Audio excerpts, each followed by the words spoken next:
Sebelumnya kita sudah menyaksikan live report di dua wilayah Kalimantan Selatan, yakni Banjarmasin dan Banjarbaru. Saat ini kita sudah tersambung dengan rekan-rekan di wilayah Batola, Tanah Laut, Tanah Bumbu dan juga Kota Baru. Ya, kita sudah terhubung dengan rekan Tabri di Batola yang akan melaporkan potensi daun gulinggang tembus pasar ekspor. Halo rekan Tabri, silakan dengan laporan Anda. Ya, baiklah Christine dan juga Gaida di studio, bersama saya Tabri di Kabupaten Barito Kuala.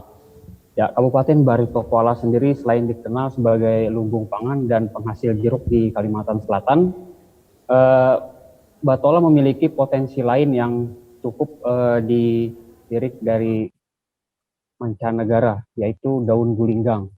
Daun gulinggang sendiri merupakan komoditas lokal yang saat ini tengah dibudidayakan masyarakat yang ada di Kecamatan Kuripan atau bagian utara daripada Kabupaten Barito Kuala. Ya, daun gulinggang ini sendiri di Maret 2022 telah menembus pasar ekspor ke Jepang dengan nilai total sekitar 2,5 miliar rupiah. Daun gulinggang sendiri bagi masyarakat di Kecamatan Kuripan dibudidayakan dengan cara yang unik. Mereka menanamnya di pinggir jalan, layaknya tanaman liar. Namun di balik itu semua, ternyata daun gulinggang memiliki nilai yang ekonomis. Per kilo, daun kering gulinggang itu dijual berkisar antara 10 hingga 12 ribu rupiah di pengepul setempat. Masyarakat yang ada di Kecamatan Kuripan biasanya memanen daun gulinggang ini hampir setiap hari. Setiap hari mereka bisa mendapatkan rata-rata 10 kilo daun gulinggang. Dan ini sangat membantu perekonomian masyarakat setempat sebagai penghasilan tambahan di samping bertani dan juga hasil alam berupa ikan. Daun gulinggang sendiri di Jepang infonya digunakan untuk obat-obatan herbal seperti memperlancar BAB dan juga campuran teh. Sedangkan di masyarakat lokal biasanya digunakan untuk obat-obat tradisional dan juga kosmetik seperti sabun dan juga bedak. Selain itu, gulinggang secara umum juga dikenal sebagai obat yang dapat mengobati panu. Ya, seperti itu mungkin yang dapat saya laporkan dari Kabupaten Barito Kuala. Baik, terima kasih rekan Tabri. Selanjutnya kita beralih ke rekan Roy di Tanah Laut yang akan melaporkan kondang bukan peci biasa. Silahkan rekan Roy.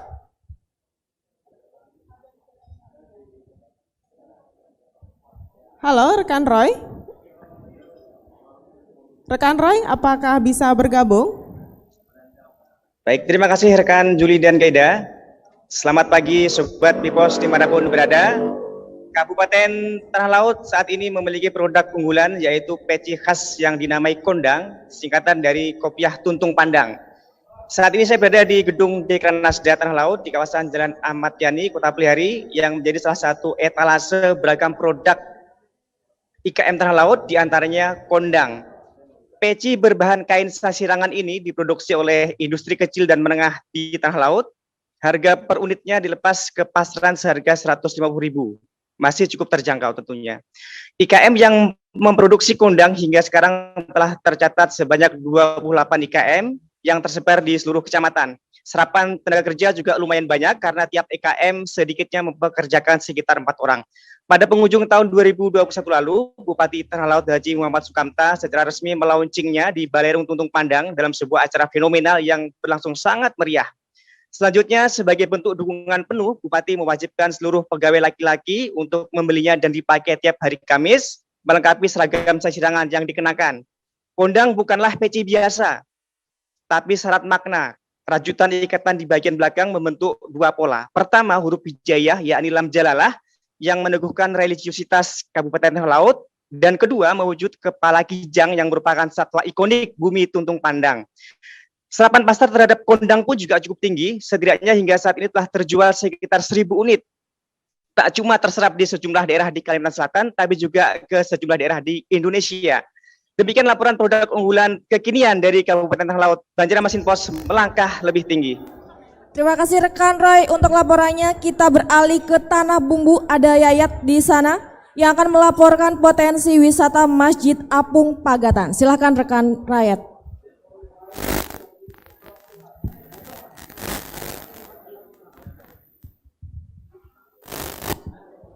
dari Kabupaten Tanah Bumbu melaporkan saat ini ada banyak potensi wisata yang ada di Bumi Bersujud ini, yaitu wisata alam, wisata pantai, goa, air terjun, dan wisata religi. Nah, berbicara tentang wisata religi kali ini, tahun ini pemerintah Kabupaten Tanah Bumbu sedang proses pembuatan atau pembangunan Masjid Apung yang akan menambah wisata religi yang ada di Kabupaten Tanah Bumbu. Lokasinya persis berada di pinggir Jalan Raya Nasional di Desa Sungai Lembu atau Siring Pagatan, Kecamatan Kusan Hilir, Kabupaten Tanah Bumbu.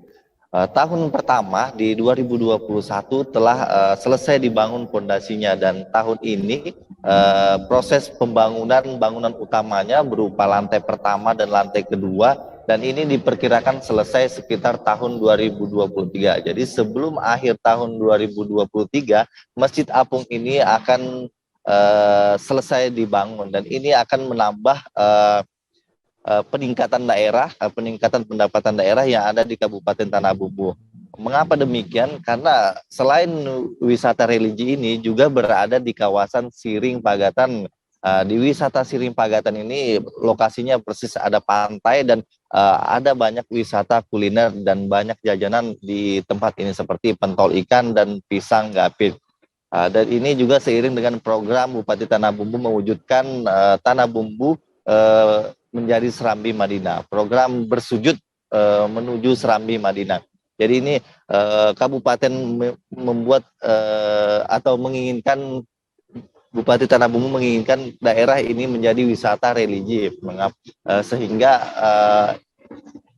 semua program-program Bupati banyak sekali yang berkaitan dengan keagamaan. Ya, demikian mungkin bisa kami laporkan kembali ke studio. Banjarmasin Post melangkah lebih tinggi. Baik, terima kasih rekan Yayat. Selanjutnya kita sudah bersama dengan rekan Helri di Kota Baru yang akan melaporkan potensi pembibitan benur. Silakan rekan Helri. Terima kasih rekan Juli dan juga Gania yang berada di studio Banjarmasin Post. Saat ini jurnalis Banjarmasin Post Kota Baru berada persis di sebelah selatan Kota Baru, Kalimantan Selatan. Yang mana kabupaten ini tidak hanya memiliki potensi wisata dan juga potensi agrobisnis, namun juga kabupaten yang berada di ujung tenggara Kalimantan Selatan ini juga memiliki potensi sektor perikanan khususnya. Nah, untuk selain nelayan tangkap, Kota Baru juga memiliki nelayan petambak, nelayan tradisional, yaitu berupa udang.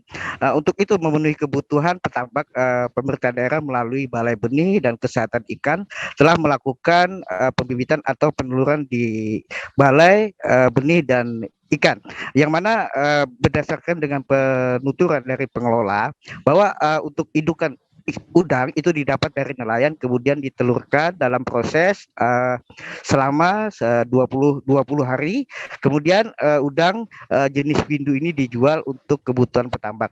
Selain untuk kebutuhan petambak, udang jenis windu ini juga kualitas ekspor untuk memenuhi pasar udang nasional. Demikian laporan Kabupaten Kota Baru.